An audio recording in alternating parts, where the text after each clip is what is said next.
Olá, tudo bem? Hoje eu quero explicar para você como e por que a Igreja Católica utiliza-se do processo de mediar conflitos internacionais entre países. Por que ela ainda tem essa autoridade? E para basear nisso, eu quero usar uma teoria das relações internacionais chamada de neoliberalismo ou interdependência complexa. Bom, essa é uma teoria que foi desenvolvida nos Estados Unidos por teóricos Joseph Nye e Robert K. Ohain, e eles querem explicar como que os países, os estados, se comunicam e cooperam um com outros e como isso se torna cada vez mais complexo porque existem outras instituições que se comunicam e cooperam com os estados, instituições não governamentais como a própria ONU ou, nesse caso, a Igreja Católica, sendo esse tipo de organização também. E quero mostrar depois no final um exemplo prático onde a Igreja Católica usou desse poder que ela tinha, né, chamado de soft power. Então tem o hard power, que é o poder militar, e tem o soft power, que é um poder de influência sem uso de armas, e como a Igreja usa esse tipo de influência para também influenciar países. Bom, para começar, eu queria falar sobre como o mundo está hoje em dia, né? Segundo essa teoria da interdependência complexa, existem hoje em dia múltiplos canais de comunicação, ou seja, os países não se comunicam mais só entre si, mas também com esses outros tipos de instituições, com instituições governamentais, com religiões, com outros tipos de poderes que existem e influenciam as relações, né? Existem hoje a questão dos novos temas da agenda internacional. Então, as relações internacionais não se atuam pelo simples fato do poder militar, mas existem novos temas e novos poderes que tornam tudo mais líquido e mais difícil de ser coordenado e liderado. E no meio dessa complexidade toda, a questão militar ela perde o seu valor. Por quê? Porque como o mundo está super conectado um com os outros, se torna mais difícil você fazer uma guerra. Porque se você faz uma guerra em um país, todo o sistema vai ser afetado. Então uma guerra que é local em um país afeta todo mundo, né? Por exemplo, o conflito agora da Ucrânia e da Rússia parece ser uma coisa localizada lá no oeste europeu, mas as consequências, né? Então a Ucrânia não consegue mais plantar, então faltam grãos no Egito, o Brasil começa a ter falta de adubo, porque o adubo vinha importado da Rússia. E então, como o mundo está todo interligado, uma guerra em um país interfere no mundo inteiro e por isso as guerras são mais desencorajadas hoje em dia. Isso dá mais poder para essa nova forma de mediar conflitos que se chama então a mediação. Na mediação, os dois estados que estão em um conflito chamam o apoio de um terceiro, que é neutro, para mediar as relações dos dois, para que eles possam achar uma solução sem precisar entrar em guerra. A própria mediação ela está figurada dentro da ONU, no seu artigo 33, e diz que então esses dois estados precisam aceitar livremente e de maneira pacífica a figura de uma terceira parte que tenha credibilidade perante os dois para mediar o conflito.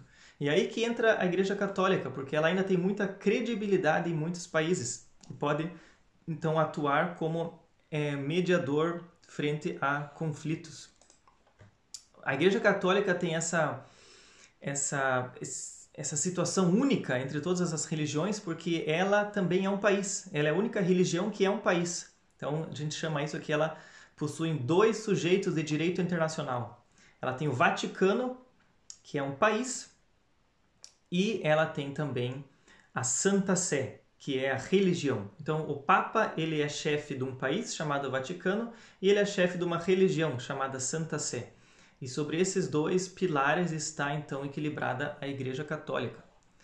A Igreja Católica tem uma forte valorização da Bíblia, e a Bíblia também dá valor à paz e influencia aqui a questão do uso da mediação para a solução de conflitos, né? Tem, por exemplo, esse texto bíblico em 1 Timóteo, onde o apóstolo Paulo escreve que o Senhor da paz dê a vocês o dom de caminhar uns com os outros em todo o tempo. Bom, por que então eu pego a Igreja Católica como exemplo e não outras igrejas? Porque, diferentemente de outras religiões, a Igreja Católica ela é muito hierarquizada e ela tem mais de 1 bilhão de pessoas adeptas a essa religião e tem uma pessoa que é o sumo pontífice, aquele que tem maior autoridade para ditar os rumos da igreja. A figura do Papa foi, certas vezes, durante a história da humanidade, a figura de maior influência em todo o globo, atuando já desde o século V a mediar conflitos internacionais, a dizer palavras que mudavam a ordem econômica e a ordem social das nações. Bom, mas o Papa não age sozinho. Sempre que você ouvir algo nas notícias falando sobre núncios apostólicos, um núncio apostólico é um cardeal católico que atua em favor diplomático do Vaticano. E eles também então ajudam nessas relações entre os países. Vale lembrar que a Igreja Católica sozinha tem relações diplomáticas com mais de 170 países, aumentando assim grandemente o poder dela nas relações internacionais em comparação com qualquer outra religião. Existem alguns exemplos históricos de como a Igreja Católica já atuou mediando conflitos aqui no nosso continente sul-americano. Então, por exemplo, o Tratado de Tordesilhas entre Brasil e entre Portugal e Espanha foi moderado pelo Papa. A definição dos limites territoriais entre Peru e Colômbia em 1905 foi mediado pelo Papa. Ou a questão dos conflitos pelo território do Acre também foi mediado pelo Papa entre Brasil, Peru e Bolívia, em 1903. Agora eu quero te mostrar um exemplo nas últimas décadas onde o Papa também mediou um conflito internacional aqui na América do Sul. Então nós temos essa imagem aí, é o Canal de Beagle. O Canal de Beagle é um canal que fica no sul da América do Sul, entre a Argentina e o Chile. Bom, ambos os países, Argentina e Chile, conseguiram sua independência em 1816, 1818, pelo um termo jurídico chamado uti possidetis, que significa o primeiro a ocupar o território é o seu dono. Então, assim, eles definiram quem seria dono de qual pedaço da América do Sul, mas lá no sul da América do Sul ninguém vivia lá. Então ficou ainda essa zona nebulosa a quem pertence as últimas ilhas no sul da América do Sul. E aí, devido à importância geoestratégica desse sul da América do Sul, eles começam a entrar em conflito, a Argentina e o Chile, sobre quem seria o dono daquelas últimas ilhas lá embaixo, o chamado Canal de Beagle. Em 1881 eles assinam um novo tratado, mas o texto assinado por ambos os países é meio ambíguo e a interpretação difícil, o que faz com que eles ainda não estão de acordo sobre quem é o dono deles. Em 1967 eles chamam a Rainha Elizabeth II para tentar mediar a questão, não dá certo, e aí na década de 70 ambos os países estavam sob governos militares, e aí a guerra parecia ser a única solução para resolver quem ia ser o dono do sul da América do Sul.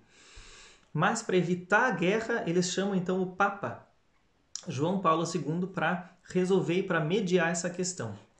E o Papa, então, em 1978, dá início à sua mediação papal, nomeando um cardeal chamado um enviado especial, Antônio Samoré. E o Papa pede que Argentina e Chile, ambos os países, escolham mediadores aí, ou pessoas responsáveis por se encontrarem com o seu enviado especial, pessoas de preferência católica, de idade madura e com habilidades de negociação para chegar a uma solução. A partir de 1979, eles usam aí dos bons ofícios e começa esse processo de mediação no chamado Acordo de Montevidéu.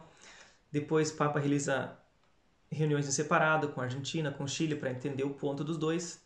E o processo vai definindo e vai dando certo até que em 1981 eles chegam a uma conclusão, o Papa estabelece um documento, o Chile assina o documento, a Argentina assina o documento 2 anos depois, em 1983, e em 1984 é então assinado o Tratado de Amizade e Paz entre Argentina e Chile, sendo aprovado em um plebiscito na Argentina com mais de 80% da população. Todo esse exemplo do canal de Beagle mostra como então hoje a teoria neoliberal pode ser comprovada, mostra essa nova realidade em que países e organizações dependem um do outro mutuamente, nessas relações super complexas de interdependência, e como a Igreja, a Santa Cena, tem o seu lugar. e como ela ainda tem as características necessárias para mediar conflitos entre países, principalmente em países altamente influenciados pela religião católica. E o canal de Bico aí é um bom exemplo de como isso ainda é atual hoje em dia. Bom, muito obrigado por sua atenção, por separar esse tempo. Deus te abençoe e até uma próxima.